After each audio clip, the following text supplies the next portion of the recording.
May 26, 1941. The North Atlantic, 690 miles west of Brest.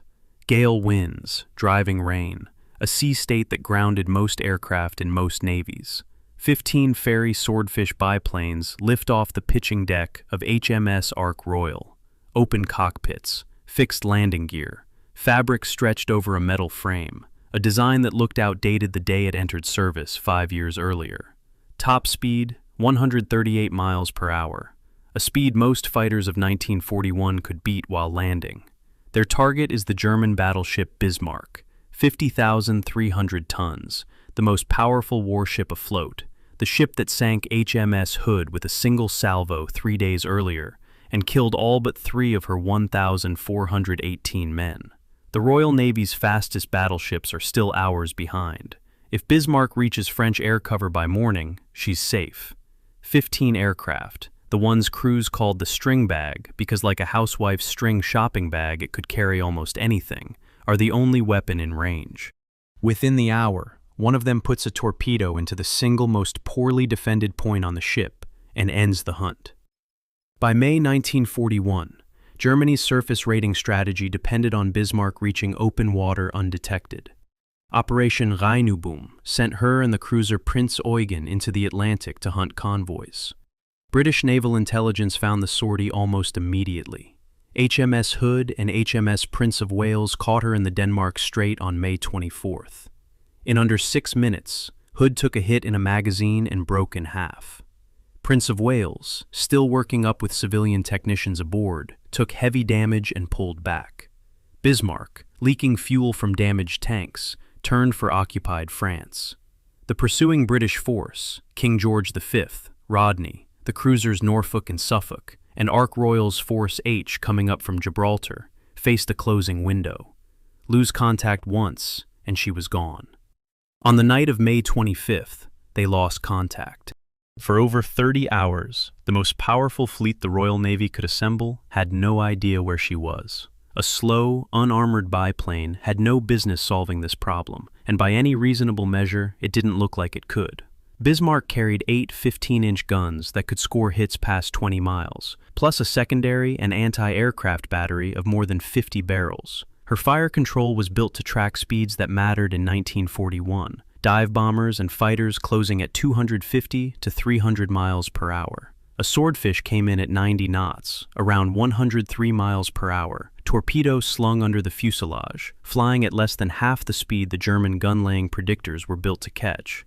The aircraft was nearly obsolete by any technical measure. First flown in 1934, still open cockpit in an era when enclosed monoplanes ran the frontline air forces.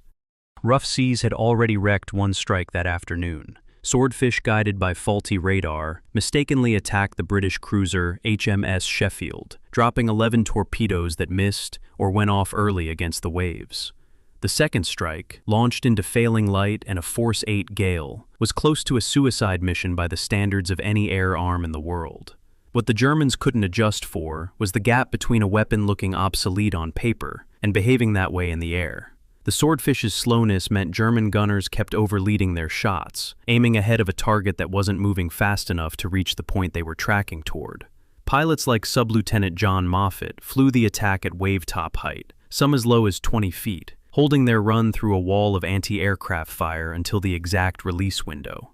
Moffat's observer, Sub-Lieutenant John Dusty Miller, repeated, "Not yet," through the flak before finally calling the drop. The torpedo, an 18-inch, 1,610-pound weapon, was aimed not at Bismarck's armored belt, but at her stern, the one section where the designers had traded protection for speed. 15 aircraft split their runs from multiple bearings at once, so Bismarck's gun directors had more targets than they could track. If you're enjoying this look at how the fleet air arm turned obsolescence into an edge, a subscribe helps the channel keep making these. At 9:05 p.m., in the last light before dark, the second strike went in. Anti-aircraft fire from Bismarck was, in Moffat's account, thick enough to look like hail. 2 torpedoes struck home. One hit amidships on the port side and caused slow flooding that barely touched the ship's speed. The second hit the stern, tore into the unprotected steering compartment, and jammed both rudders at 12 degrees to port. All 15 aircraft made it back to Ark Royal. One had taken over 150 hits. For almost an hour, nobody on the British side knew the strike had worked. The strike leader's first report read simply, "Estimate no hits." Then, HMS Sheffield, shadowing at a distance, started reporting that Bismarck's course had gone erratic, swinging through wide, uncontrolled turns. Engineers and divers aboard the German ship worked for hours trying to free the jammed rudders and couldn't. By 9:15 p.m., Bismarck's captain, Ernst Lindemann, radioed Berlin that the ship could no longer maneuver. The result was total. A ship that could outrun and outgun almost anything in the Royal Navy was now sailing in slow circles at reduced speed, unable to pick a heading, straight into the path of the fleet chasing her. At dawn on May 27th, King George V and Rodney closed to point-blank range and opened fire. Within about 90 minutes, Bismarck's main guns were silenced and her superstructure reduced to wreckage. HMS Dorsetshire finished her with torpedoes. Of a crew of over 2,200, fewer than 115 survived. The single torpedo hit that jammed her rudder, from an aircraft most air forces in 1941 would have already retired, is what made that outcome possible. Without it, Bismarck reaches French air cover and the whole calculation changes. The Swordfish kept flying combat missions until the war's last year. It sank more Axis shipping tonnage than any other fleet air-armed type, hunted U-boats off small escort carriers, and stayed, years after its supposed replacements arrived, the aircraft crews actually wanted for bad weather and torpedo work. Builders turned out 2,391 of them. Its last operational sorties came in 1945, 11 years after its first flight, on missions its designers in the early 1930s never saw coming. A fabric biplane with an open cockpit and a top speed under 140 miles per hour had no business surviving contact with the most heavily armed battleship in the world, let alone deciding her fate.